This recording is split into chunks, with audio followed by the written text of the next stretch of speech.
Paolo Avellino pinagsigawan sa Tate ang pagmamahal kay Kim Chiu.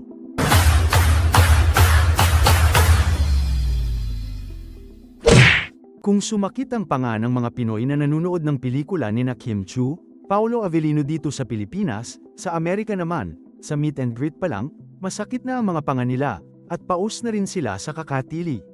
Sabi nga, nasa Los Angeles pala ang tunay na ayuda, ha? Ang bongga-bongga nga kasing sumagot ng Kim Pao sa mga tanong sa kanila ng mga Pinoy sa Tate. Tulad na lang sa tanong na, can you share a personal love story or experience that relates to the theme of the film? Kailangan ko pa bang i-share ang personal experience ko, na markang paywa yung mga minamahal ko, nagdi-disappear?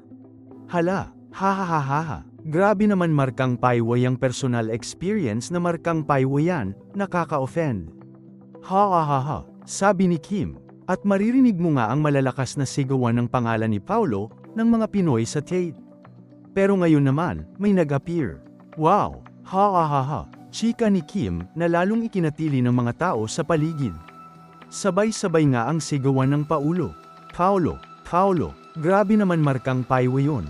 Ha, sabi pa ni Kim. Tanong kay Paolo, okay lang markang paywa yun. Bunot ka na. Utos ni Kim kay Paolo na bumunot na nga ng tanong sa bowl. Pero, panay nga ang sigaw ng mga Fanny na sagutin mo yan Paolo. Hindi pa talaga ako nakaka-experience ng pagmamahal, ngayon pa lang. Sabi ni Paolo, sabay tingin kay Kim. At siya.